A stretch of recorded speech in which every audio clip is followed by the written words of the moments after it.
ঠাম্মা যাবো এখন, আসো পুজো দিচ্ছে ঠাম্মা।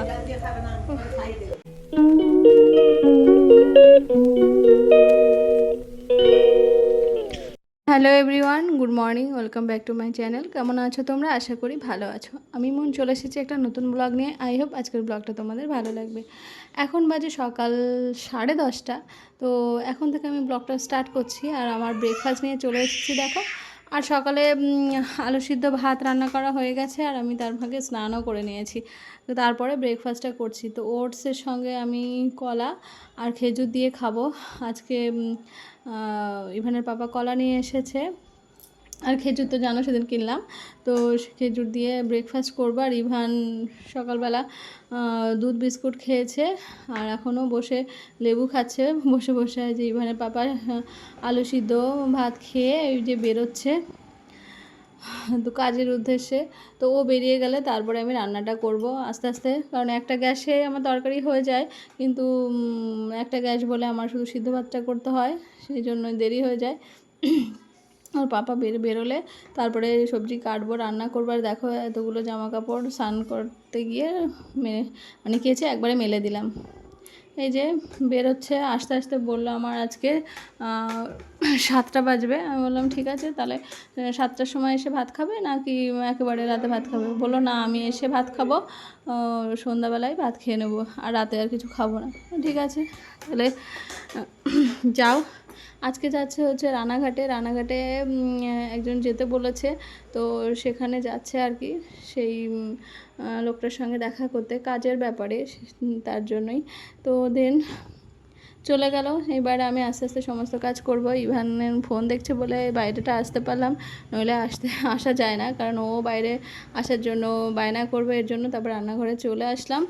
আবার সুজি বানাচ্ছি, যদি সুজিটা খায় দুধ দিয়ে, আজকে সুজিটা বানাচ্ছি ওকে। দুধ সুজি বানালে খুব কম খায়, কিন্তু আজকে খাবে কি না জানি না, কারণ অনেক দিন পর ভাবছি যে দুধটা ঠিকঠাক খাচ্ছে না।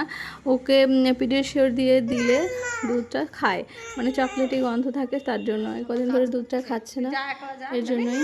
তো সুজিটা বানানোর পর ওকে দিয়েছিলাম, সুজিটা খায়নি। তো দেন এখন বায়না করছে ঠাকুমার কাছে যাবে। তো আমি নিয়ে যাই, চলো। ওই দেখ ঠাম্মা যাবো, আমি বলে আসো পুজো দিচ্ছে ঠাম্মা।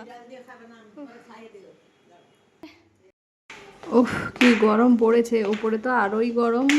আন্টিরা কী করে থাকে কে জানে। আমি যখন বাড়িতে থাকতাম ওপরে প্রচণ্ড গরম, মানে এত গরমে সত্যি আমি ওপরে থাকতেই পারতাম না। এখন নিচে থাকি, ভীষণ ঠান্ডা, একটু ভাল লাগে, এসির প্রয়োজন পড়ে না আর কি। বাড়িতে এসি আছে, কিন্তু এত গরম, মানে গরমের চোটে এসিতেও ঠান্ডা হয় না, এরকম একটা ব্যাপার। মানে আমাদের উপরে ঘরে যেন বেশি গরম পড়ে আর কি। কিন্তু মানে দিনের বেলা থাকাই যায় না, রাত্রেবেলা এসি চালিয়ে তারপরে থাকতে হতো। তো যাই হোক, এখন নিচে আসার পরে খুব ঠান্ডা, খুব শান্তি আর কি। তো এই যে রান্না করতে চলে এসেছি। আমার মাছের ঝোল হয়ে গেছে, ট্যাংরা মাছ ছিল কয়েকটা, মানে সেদিন আনলাম বাজার থেকে। ট্যাংরা মাছ আমার ভীষণ প্রিয়, আরও ডিমওয়ালা ট্যাংরা হলে ভীষণ ভালো লাগে খেতে। আর কালো জিরা পেঁয়াজ দিয়ে ঝোল করেছি, আর হচ্ছে পুঁই শাক আর আলু দিয়ে একটু চচ্চড়ির মতো করেছি। আর একটু ভালো করে রান্না করার ইচ্ছা ছিল, কিন্তু শরীর আর দিচ্ছিল না, ভালো লাগছিল না, কষ্ট হচ্ছিলো, সেই জন্য আর রান্না করিনি গরমের মধ্যে। আর তারপরে রান্নাবান্না করার পর ইভানকে নিয়ে আসলাম। তারপর আমি যখন খেতে বসেছি আমার সাথে একটু ভাত খেলো, আর 2টা মাছ খেলো আর কি। আর এখন বাজে সন্ধ্যা 7:30। তো ইভানের পাপা চলে এসেছে, তো ভাবলাম একটু চা খাই। আজকে চা আমি বানিয়েছি। ইভানের পাপা ভাত খেয়ে ক্লাস করানোর জন্য নোট তৈরি করছে, আর আমি এদিকে ওর জন্য পাস্তা বানালাম আর হচ্ছে চা।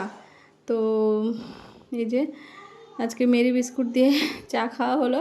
মানে আগে বিস্কুটের কৌটা খুলে আজকে চাটা খাওয়া হয়ে গেছে, তার কৌটোতে না ভরে রাখলে বিস্কুটটা নরম হয়ে যাবে, এই জন্যই আগে কৌটোটা ফাঁকা করে বিস্কুটগুলো ভরে রাখলাম, নইলে খুবই নরম হয়ে গেলে আর একটু ভাল লাগে না। মেরি বিস্কুট আমার তেমন একটা ভালো লাগে না, ইভান আর ইভানের পাপা খাবে, তো গুছিয়ে রাখি।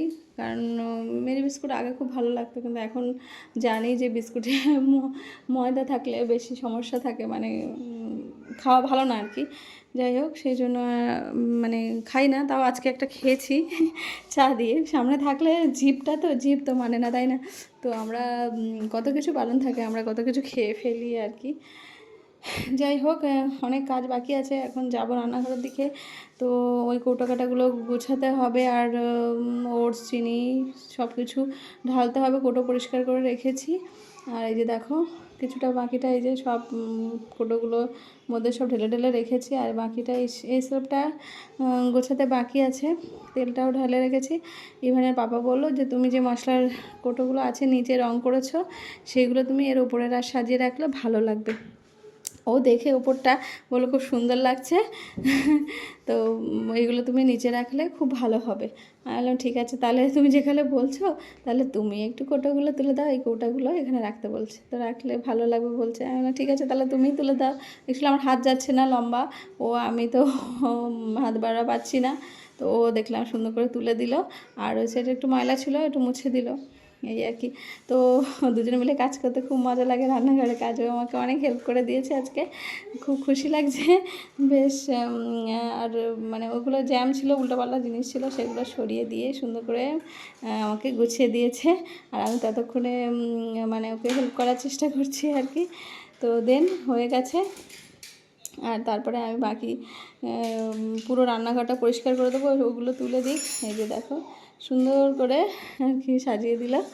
এখন দেখো কি কেমন লাগছে পরিষ্কার করতে করতে। দেখো আমার কোলে উঠেছে, আমার কাজ করতে দেবে না, এত দুষ্টু। ফাইনাল লুক পরিষ্কার করে নিয়েছি, এই যে মোটামুটির মধ্যে। এখন এগুলো পরিষ্কার হয়নি, কাজ করতে করতে বদমাইশি করছে, এগুলো মুছবো। দুষ্টু করছো তুমি।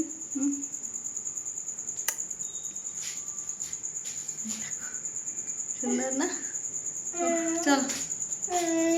রান্নাঘর পুরো পরিষ্কার করার পর ঘরে আসলাম, এসে হাতটা ধুয়ে বসলাম। তারপরে মনে হলো যে আলমারিটা গোছাই, আলমারিটাও খুব এলোমেলো হয়ে রয়েছে, গোছানো হয় না। ইভান এত দুষ্টুমি করে, আর কদিন ধরে কান্নাকাটি এত করেছে, আর গোছানো হয়নি। তো ঘুমালে তারপরে আমি এসেছি গোছাতে। এখন বাজে 10:30, তো ভাবলাম বসে থেকে লাভ নেই, আলমারিটা গোছাই। তো দেন পরিষ্কার হয়ে যাবে। ইভানের জামা কাপড় সব আলাদা করে রাখলাম, আর ইভানের পাপার একটা জামা রেখেছি, কারণ ইভানের পাপার জামা কাপড়গুলো কাঁচা রয়েছে, সেগুলো ভাঁজ করা হয়নি, ইস্তারি করে তারপরে ভাঁজ করে ওই সাইডটা রেখে দেবো আর কি। আর আমার তেমন একটা সুন্দর জামা কাপড় ঠিক নেই, মানে সব বাইরে রয়েছে, মানে এলোমেলো হয়ে রয়েছে। তা যেগুলো ভালো ভালো সেগুলো আর কি গুছিয়ে রেখেছি ঠিকঠাক করে। আর বাকি জামা কাপড় তো সব বাড়িতেই রয়েছে, সবটা আনিনি, যেগুলো একদম খুব দরকার না হলে সেগুলোই রয়েছে আর কি এখানে, আর সব বাড়িতেই রয়েছে। দেন সব কিছু করার পর ঘর পরিষ্কার করে, বিছানা দুটো পরিষ্কার করে, আর কিছু জামা প্যান্ট ওইখানে পরা জামা প্যান্টগুলো ওগুলো ভাঁজ করে দেন রান্নাঘরে এসেছি দুধ জাল দিতে। তো 3 বাটিতে দুধ ছিল, আর দুধ কয়েকদিন ধরে জ্বালানো হয় না, ফ্রিজেই রয়েছে। ইভানের পাপাকে বললাম আমাকে একটু হেল্প করো, তো ও দুধটা ছেঁকে নিজেই বসিয়ে দিয়েছে।